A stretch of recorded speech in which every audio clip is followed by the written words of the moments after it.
আসসালামু আলাইকুম everyone, welcome back to my channel. আমি কল্পনা জাহান। আজকে আবারও একটা রেসিপি নিয়ে হাজির হলাম। সবাইকে সাথে থাকার অনুরোধ রইল।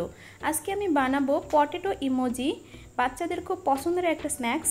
আর এই রেসিপিটা কিন্তু খুবই সহজ। চলুন কিভাবে বানাতে হয় সেটা আপনাদের সাথে শেয়ার করি। এখানে আমি 4-5টা ছোট ছোট আলু সিদ্ধ করে নিয়েছিলাম। এখন একটা কাঁটা চামচের সাহায্যে ভালো করে ম্যাশ করে নিচ্ছি। দিয়ে দিলাম হাফ চামচ লবণ, হাফ চামচ শুকনো মরিচ গুঁড়া, আর দিয়ে দিচ্ছি হাফ চামচ জিরা গুঁড়া, আর দিয়ে দিচ্ছি সামান্য একটু গোলমরিচ গুঁড়া। আর এখানে আমি দিয়ে দিব 3 চামচের মতো চাউলের গুঁড়া। এখন আমি হাত দিয়ে ভালো করে এটা মথে নিব। তারপর একটা ডোয়ের মতো করে নিব। এই তো একটা ডোয়ের মতো করে নিয়েছি।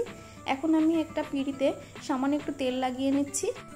পিঁড়ির চারি সাইডে সুন্দর মতো তেলটা লাগিয়ে নিতে হবে। এরপর যে ডোটা বানিয়ে রাখছিলাম তার থেকে অর্ধেকটা ডো নিয়ে আমি এরকম হাত দিয়ে রুটির মতো একটা গোলাকার শেপ দিয়ে দিচ্ছি, একটু চেপে চেপে। এটা খুব বেশি পাতলাও করা যাবে না, আবার বেশি খুব মোটাও করা যাবে না। ঠিক আমি এভাবে সুন্দর করে একটু প্রেস করে করে নিচ্ছি। এরপর এরকম একটা গোল কুকি কাটার দিয়ে সুন্দর করে গোল গোল শেপ দিয়ে নিচ্ছি। একটু সাবধানে করতে হবে যেহেতু একটু নরম থাকে।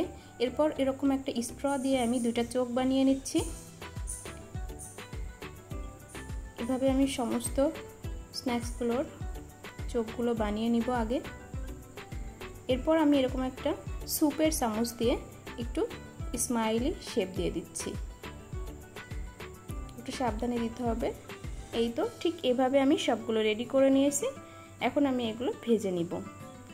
এখন আমি একটা কড়াইতে পর্যাপ্ত তেল দিয়ে দিচ্ছিলাম। তেলটা হাই হিটে রাখতে হবে। এরপর আমি একটা একটা করে ইমোজি ছেড়ে দিচ্ছি। এই নাস্তাটা কিন্তু হাই হিটেই ভাজতে হবে, তা নাহলে ভিতর থেকে নরম হয়ে যাবে।